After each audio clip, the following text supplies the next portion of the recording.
보통 사람들은 푸드를 키운다고 하면 이런 모습을 상상한다. 우리도 그랬다. 그래서 우리는 푸드를 데려오기로 택했다. 하지만 우리가 마주하게 된 푸들의 모습은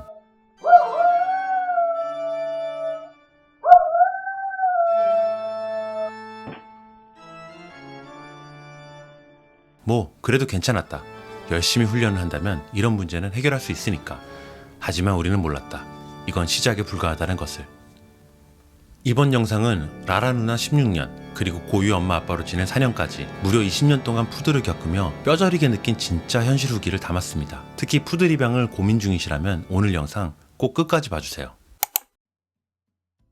푸드를 키운다고 할 때 가장 먼저 떠올리는 엄청난 장점, 바로 털이 빠지지 않는다는 겁니다. 사실 아파트에서 강아지를 키우면 몇몇 견종을 제외하고는 온 집안에 눈꽃처럼 털이 날리는 걸 어떻게 할 수가 없는 거죠. 그래서 아파트에 사는 실내견으로는 털 안 빠지는 푸들이 최고라는 겁니다. 저희는 검은 옷도 마음껏 입고 돌돌이도 있긴 한데 고유 털 떼는 용도로는 거의 안 씁니다. 정말 엄청나게 편한 건 사실이에요. 하지만 털이 안 빠진다는 건 반대로 말하면 평생 털 관리를 해줘야 된다는 뜻이죠. 바닥에 털이 안 떨어질 뿐 푸들의 곱슬거리는 털은 몸에서 매일 끊임없이 자라며 지들끼리 엉켜버리는 거예요. 깊숙한 속털까지 꼼꼼하게 비껴주지 않으면 털이 딱딱하게 뭉치고 통풍이 안 돼서 심각한 피부병으로 고생할 가능성이 굉장히 높습니다. 빠진 털과 싸우는 대신 매일같이 빗질하는 노동으로 바뀌는 셈이죠. 게다가 털이 계속 자라니까 빠르면 한두 달마다 전문샵에서 미용을 받아야 하는데 이거 비용이 생각보다 만만치 않습니다. 그리고 털만큼이나 보호자들이 신경 써야 하는 부분이 있습니다. 바로 귀예요. 푸들은 귀가 넓적하게 덮여 있고 그 안쪽까지 빽빽하게 털이 나서 통풍이 전혀 안 됩니다. 이 덥고 습한 귀 속은 세균과 곰팡이들에겐 최고의 장소죠. 조금만 관리를 소홀히 해도 귀병이 생겨서 병원을 다녀야 하니 수시로 귀를 열어주고 관리해줘야 합니다.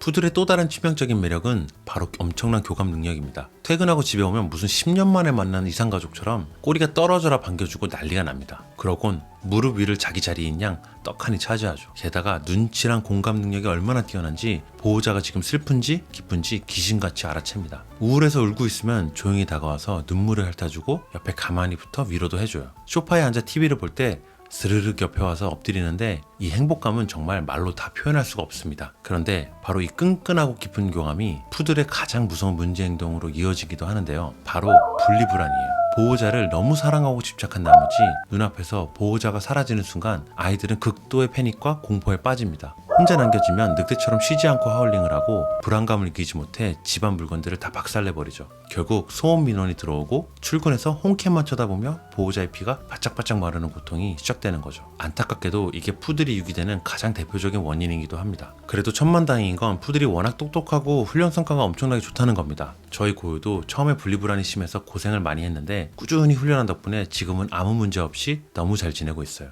고유가 극복한 훈련 방법은 제가 고정 댓글에 남겨둘 테니 꼭 확인해보세요. 푸들이 강아지 지능순위 세계 2위라는 사실 다들 아시죠? 진짜 키워보면 눈치가 백단이고 가끔은 이거 사람인가 싶을 정도로 소름돋게 똑똑합니다. 새로운 걸 가르쳐보면 습득력이 스펀지 같아서 훈련시키는 재미가 진짜 쏠쏠해요. 어떤 아이들은 입양 온 지 일주일이면 스스로 대소변을 완벽하게 가린다고 하더라고요. 그런데 문제는 이 천재적인 지능 때문에 어느 순간부터 우리가 이 녀석에게 조종당하고 있는 건 아닐까 하는 합리적인 의심을 갖게 돼요. 언젠가부터 안자를 시키거나 이름을 불러도 제 손에 간식이 없다는 걸 눈치채면 멀뚱멀뚱 쳐다보며 듣는 채 마는 채 하더라고요. 처음에 못 알아듣나 싶었는데 간식 봉투 소리만 나면 아주 세상에 둘도 없는 천재견이 됩니다. 몰라서 안 하는 게 아니라 간식도 없는데 내가 왜 해? 라는 마인드인 거죠. 이 영악함은 밥 먹을 때 최고조에 달합니다. 밥에 가끔 맛있는 특식을 섞어주곤 하는데 그걸 기가 막히게 기억하고 사료만 주면 안 먹고 버팁니다. 그러다 결국 노란 공복토를 해버리죠. 그럼 보호자인 우리는 철렁하는 마음에 어쩔 수 없이 또 맛있는 걸 섞어주게 되고요. 완벽하게 주인을 길들이는 겁니다. 뿐만 아니라 장난감을 숨겨놓으면 귀신같이 위치를 찾아내서 꺼내달라고 문을 벅벅 긁어대기도 하죠. 정말 영악하기 짝이 없습니다.